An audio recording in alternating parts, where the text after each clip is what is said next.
അതൊന്നും നമുക്ക് കാത്തിരുന്ന് കാണേണ്ടതുണ്ട്. അല്ല ഇപ്പോഴേ ഒരഭിപ്രായം പറയാനൊക്കെ വോട്ട് കൂടുതൽ കിട്ടാൻ ഇവർ നോക്കും, അത് തിരിച്ചു പിടിക്കാൻ മറുഭാഗം നോക്കും. അതുകൊണ്ട് അതൊക്കെ നമുക്ക് കാത്തിരുന്ന് കാണാമെന്നുള്ളതല്ലാതെ ഇതിനെപ്പറ്റി മുൻകൂട്ടി ഒരു വിധി കൽപ്പിക്കാനും ഞാൻ ആളല്ല. വഖഫ് ബില്ല് പാസ്സാക്കി നന്നായി എന്നുള്ള അഭിപ്രായക്കാരാണ് ഞാൻ. നിങ്ങൾക്ക് തന്നെ അറിയാം, മുനമ്പത്ത് നിങ്ങൾ പോയി, ഞാൻ പോയ ആളാണ്.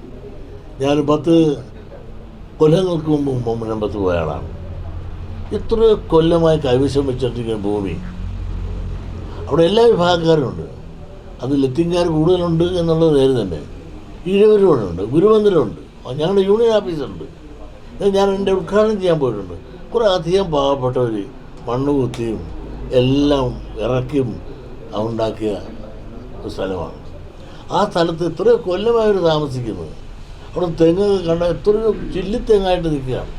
അത്രയും പഴക്കമുള്ള ഭൂമിയിൽ നിന്ന് അവരെല്ലാം ഇറക്കി വിടണമെന്ന് പറഞ്ഞാൽ കഷ്ടമല്ലേ? അങ്ങനൊരു തീരുമാനം ഉണ്ടാകണം എന്നവർ ആഗ്രഹിച്ചാൽ ആ ഭൂമി അവർക്ക് കിട്ടണം എന്ന് ആഗ്രഹിച്ചാൽ എന്താ തെറ്റ് പറയാൻ? അതുകൊണ്ട് വഖഫ് ബോർഡ് ബില്ല് മുസ്ലിങ്ങൾക്ക് ഒരിക്കലും എതിരല്ല എന്ന് നരേന്ദ്രമോദി 4 വട്ടം 4 പ്രാവശ്യം പറയുന്നുണ്ട്.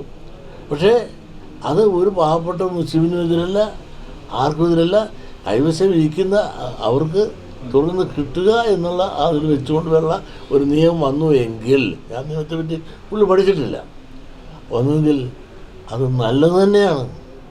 കാരണം പണ്ടും കണ്ട ഒരു നിയമം ഉണ്ടാക്കി വഖഫ് ബോർഡിൽ ആരെങ്കിലും ഒരാൾ നോക്കിയാൽ കാണുന്ന സ്ഥലം ഞങ്ങളുടേതാണെന്ന് പറഞ്ഞാൽ അത് അവർക്ക് കിട്ടുമെന്നൊക്കെ പറഞ്ഞ് എന്തൊരു ന്യായം ഇത്? അത് ന്യായമല്ല, അന്യായമാണ്. അന്യായം ഇല്ലാതാക്കി ന്യായമായ ഒരു തീരുമാനം, ഒരു ബില്ലിപ്പോൾ കൊണ്ടുവന്നുവെങ്കിൽ 2 കൈയിൽ നീക്കി നമ്മൾ സ്വീകരിക്കേണ്ടതാണ്.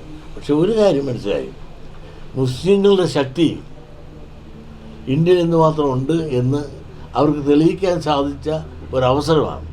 ആ ശക്തി നല്ലപോലെ തെളിയിച്ചു. 242 MLA-മാരെ ഇതിന് എതിരായി നിരത്താൻ ലീഗിന് സാധിച്ചുവെങ്കിൽ ഇന്ത്യൻ പൊളിറ്റിക്സിൽ അവരുടെ ശക്തി തെളിയിക്കാൻ അവർക്ക് സാധിച്ചു എന്നുള്ളത് ചെറുതായി കാണാൻ പാടില്ല.